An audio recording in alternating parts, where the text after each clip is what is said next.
What do you want with me? You will be haunted by 3 spirits. I'd rather not. I am the ghost of Christmas past. Haunt me no longer! Ebenezer Scrooge is a fictitious character invented by English writer Charles Dickens, whose book A Christmas Carol was introduced in the early Victorian era in the 19th century. Its object lesson is meant to teach people to share and not to be selfish. But what is Christmas really about? Christians hate it as theirs with their nativity plays and carol singing, but pagans also praise their deity at the exact time period. One claims it is in memorial of the Son of God, and the other says it is in memorial of the Sun God. In this short little study, we are going to set the record straight so that no one is confused and so that we can have a clear distinction between what is Christianity and what is paganism. Humbug.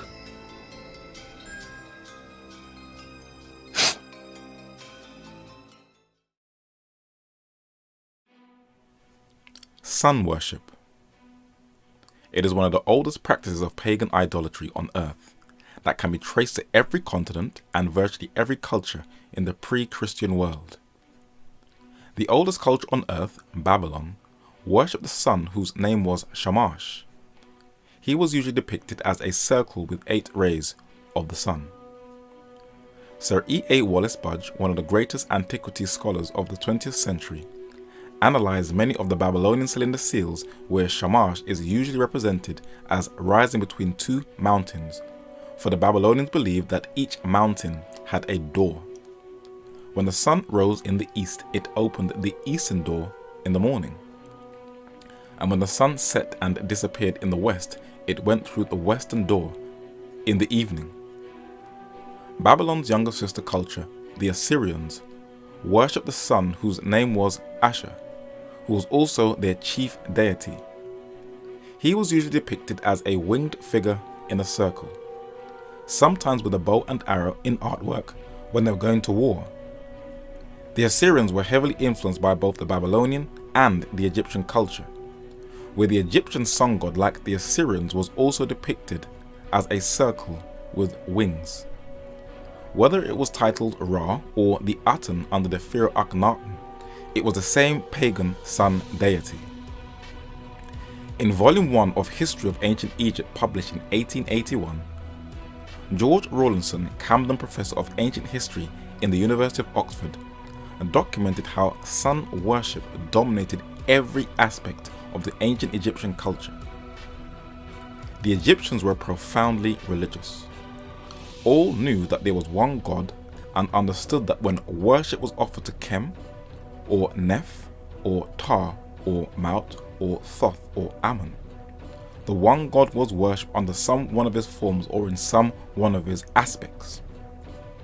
Ra was not a sun deity with a distinct and separate existence, but the supreme God acting in the sun, making his light to shine on the earth, warming, cheering, and blessing it, and so Ra might be worshipped with all the titles of honor. No matter what deity was worshipped in Egypt, it represented the sun god. And this pagan idolatry changed the glory of the uncorruptible God into an image made like to corruptible man, and to birds and four-footed beasts and creeping things, the Holy Scripture says. The scarab beetle was one of the most famous of the Egyptian deities. It can be found everywhere. When the beetle rolled dung, the Egyptians superstitiously believed that the beetle was the sky god who was rolling the sun across the heavens. It was viewed as the emissary of the sun and was mentioned in the Egyptian Book of the Dead. And nearly every monument, manuscript, or Egyptian artifact, the sun god is depicted with different deities and different pharaohs.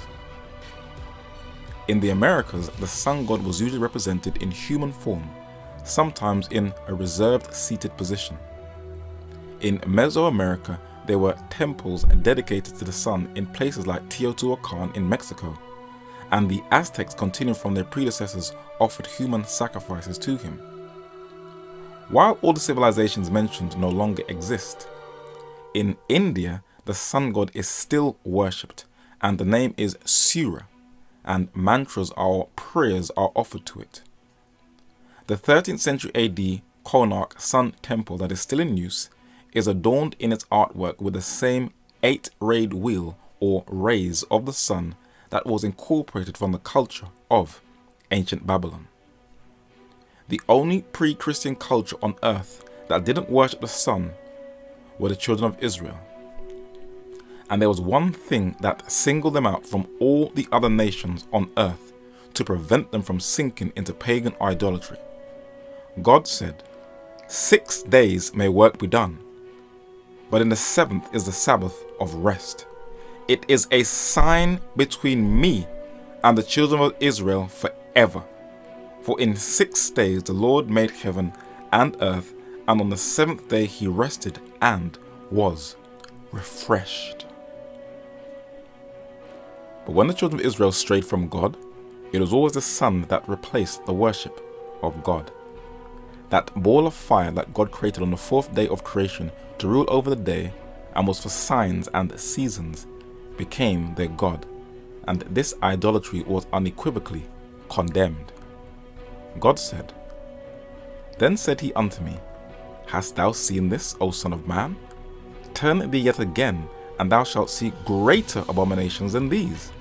And he brought me into the inner court of the Lord's house, and, behold, at the door of the temple of the Lord, between the porch and the altar, were about 25 men, with their backs toward the temple of the Lord, and their faces toward the east, and they worshipped the sun toward the east.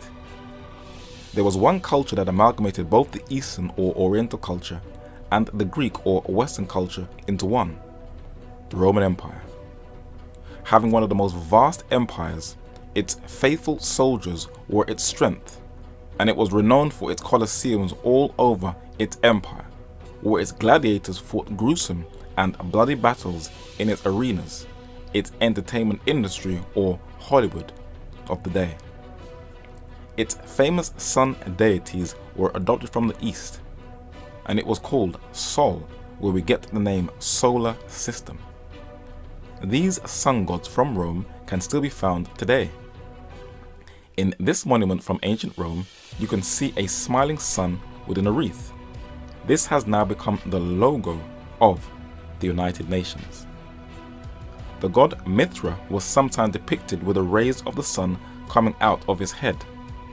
And this was the gift French Freemasons gave to the United States that is now called the Statue of Liberty. But when Rome was at its height, and when Caesar Augustus restored paganism to its zenith by rebuilding all the pagan temples, one was to be born that was to counteract the pagan idolatry of ancient Rome: Prince Emmanuel, the Lion of the tribe of Judah. When Jesus came to reverse the effects of the fall, he instituted 2 things that would clearly distinguish him from all the false sun gods that existed before him. And he said unto them, The Sabbath was made for man, and not man for the Sabbath. Therefore the Son of Man is Lord also of the Sabbath. And he took bread, and gave thanks, and brake it, and gave unto them, saying, This is my body, which is given for you. This do in remembrance of me.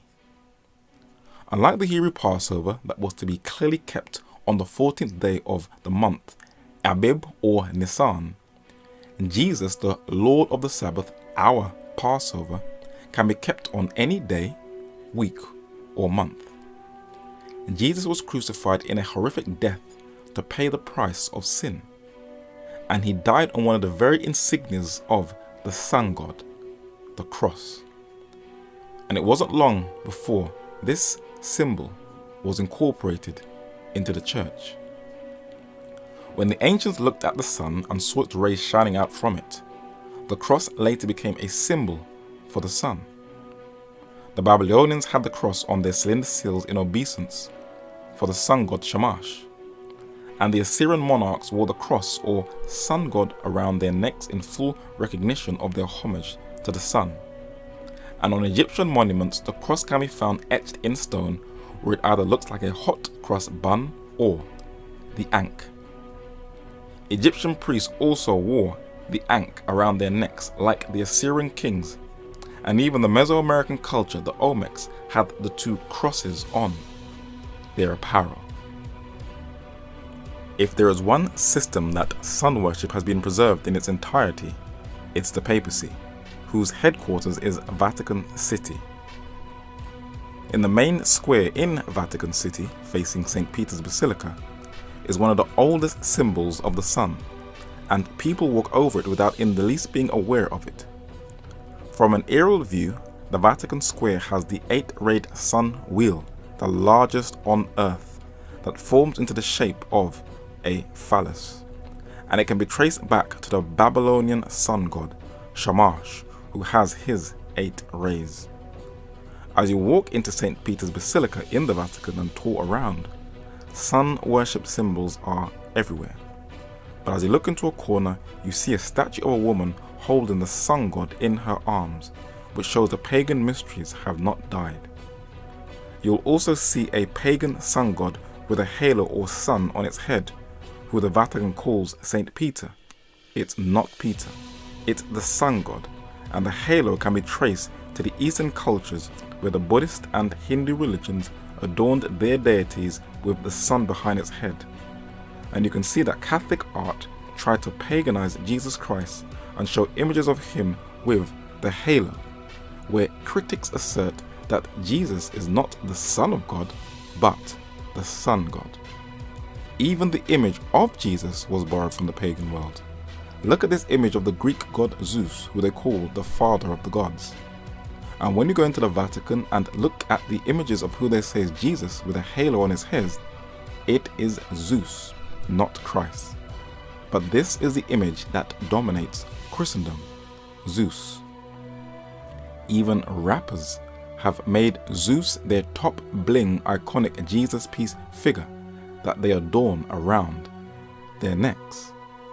The wedding ring is also from sun worship and has been incorporated into the church. The man who introduced the paganization of Christianity is Roman Emperor Constantine, whose bogus conversion caused the greatest damage to the purity of apostolic Christianity. His contemporary Eusebius recorded a list of all the pagan customs he introduced into the church, and Cardinal John Henry Newman, the Anglican convert to Catholicism who was beatified in England in September 2010, documented all the paganisms that came in. We are told in various ways by Eusebius that Constantine, in order to recommend the new religion to the heathen, transferred into it the ornaments to which they had been accustomed in their own. The use of temples, and these dedicated to particular saints and ornamented on occasions with branches of trees, incense, lamps and candles, votive offerings on recovery from illness, holy water, asylums, holy days and seasons, use of calendars, processions, blessings on the fields, sacerdotal vestments, the tonsure, the ring in marriage.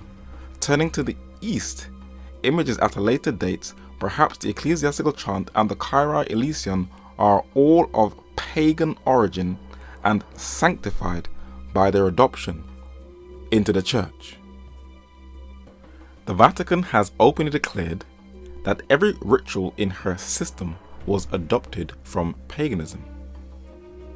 And Christians who claim to be separate from her do not have much to challenge her on, for they also have adopted many of these pagan practices. And when critics attack Christianity as being nothing more than a scam and a continuation of the sun-worshipping Mithraic religion of Rome, they find it impossible to defend themselves. So sun worship still survives in most of the mainstream Christian churches. Let us observe them step by step. In the first edition of the Catholic Encyclopedia, Volume 5, it clearly documents where the pagan custom of Easter originated from. Easter.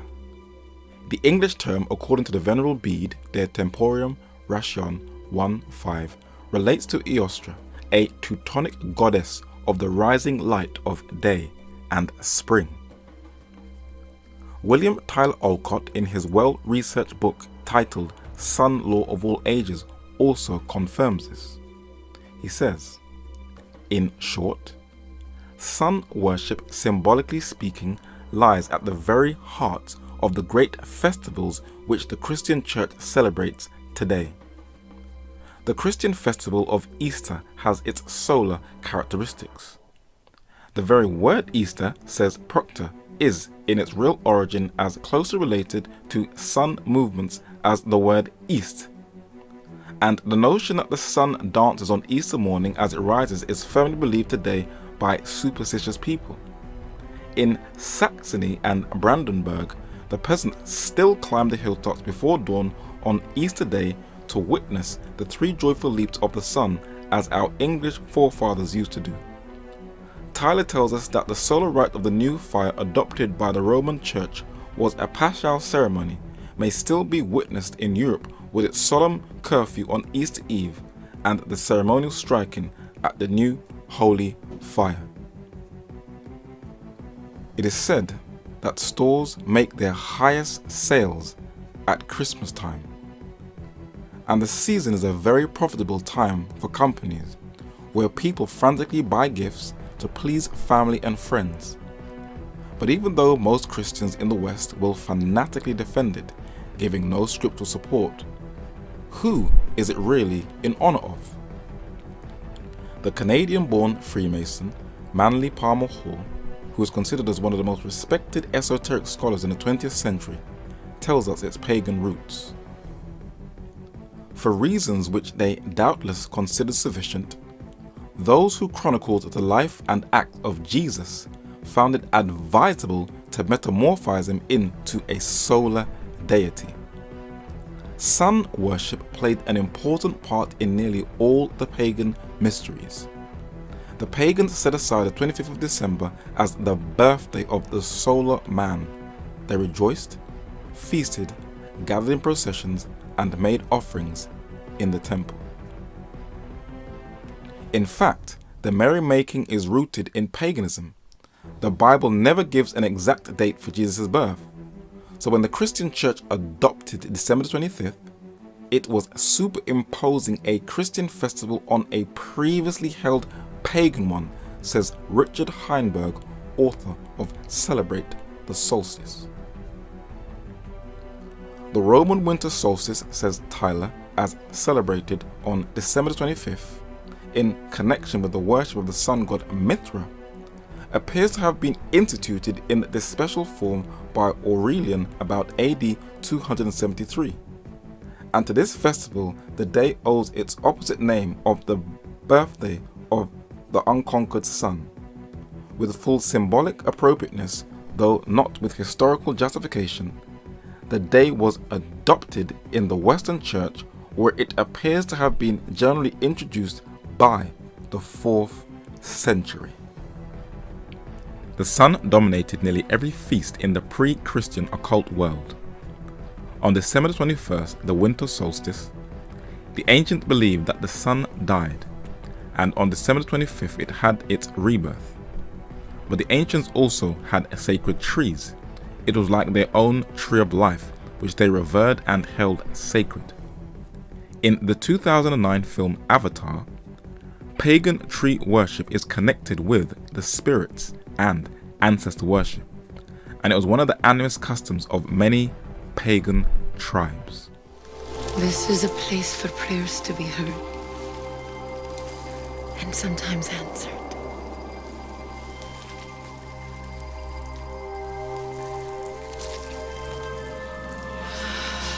We call these three Sutraya Mokri, the tree of voices. The voices of our ancestors. The Bible forbids any revering for pagan tree worship. for God wanted his people to be distinct from the world and not be manipulated by the movements of the sun in the heavens. Hear ye the word which the Lord speaketh unto you, O house of Israel. Thus saith the Lord, learn not the way of the heathen, and be not dismayed at the signs of heaven, for the heathen are dismayed at them. For the customs of the people are vain. For one cutteth a tree out of the forest, the work of the hands of the workman with the axe. They deck it with silver and with gold. They fasten it with nails and with hammers, that it move not. They are upright as the palm tree, but speak not. They must needs be born, because they cannot go.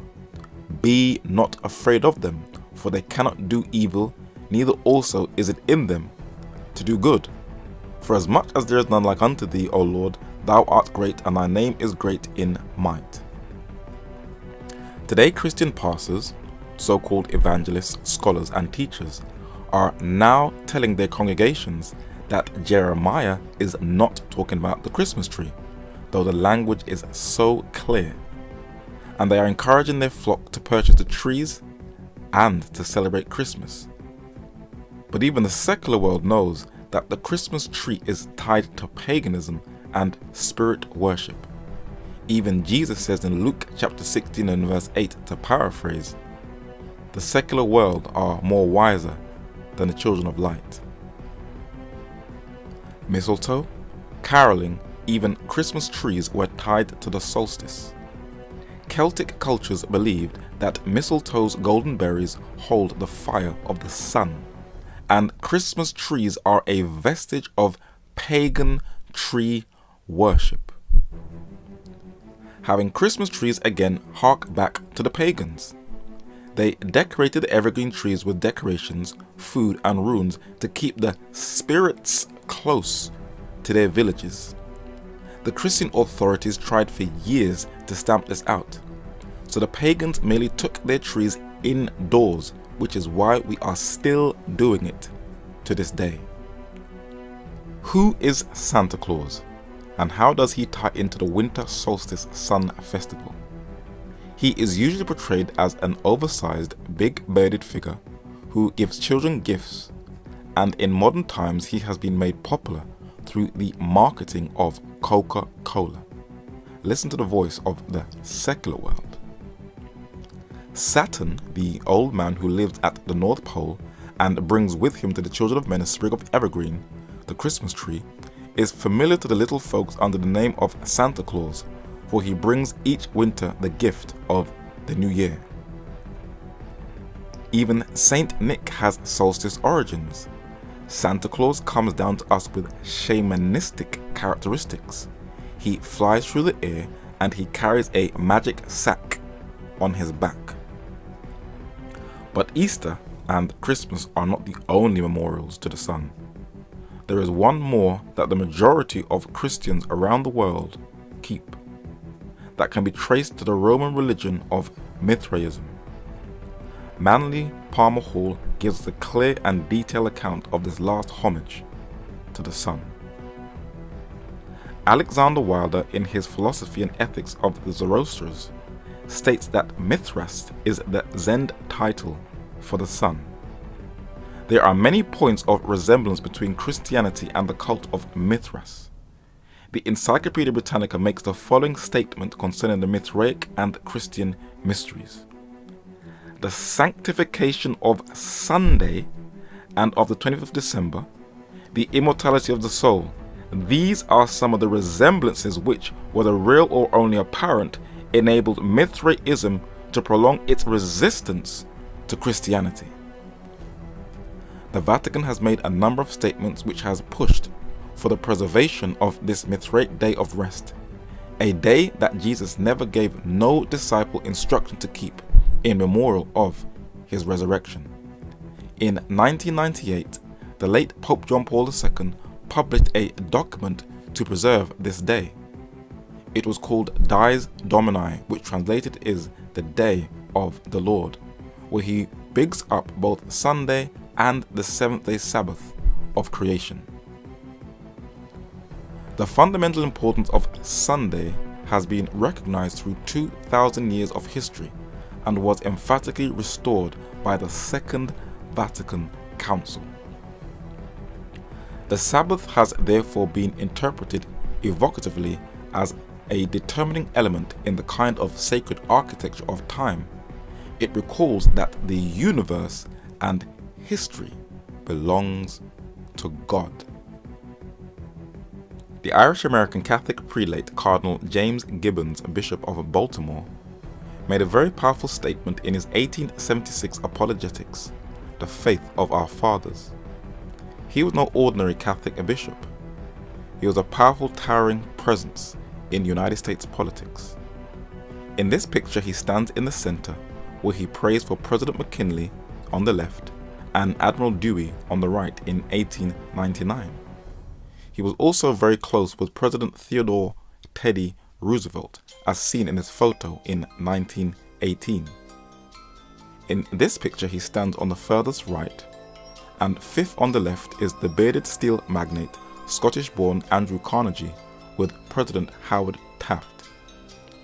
Gibbons comments on this Mithraic memorial when he says, "Is not every Christian obliged to sanctify Sunday and to abstain on that day from servile work? Is not the observance of this law among the most prominent of our sacred duties? But you may read the Bible from Genesis to Revelation, and you will not find a single line authorizing the sanctification of Sunday. The scriptures enforce the religious observance of Saturday, a day which we never sanctify." But the Vatican has put out a number of statements where they have rubbed it in the face of the vast majority of the Christian world that when they keep Sunday, it is not in obedience to Jesus Christ, but in obedience to the Catholic Church. They have even offered money to any Christian if they can prove the Mithraic Sunday worship from the Bible. Until this very day, not one Christian has stood up to the challenge, the papacy. In a book called The Faith of Millions by a highly respected Catholic scholar, Reverend John A. O'Brien, originally published in 1938, it strikes a blow and a challenge to the majority of the Christian world. It reads, "The word Sabbath means rest and is Saturday, the seventh day of the week. Why then do Christians observe Sunday instead of the day of the Bible? Since Saturday, not Sunday, is specified in the Bible, isn't it curious that non-Catholics who profess to take their religion directly from the Bible and not from the church observe Sunday instead of Saturday?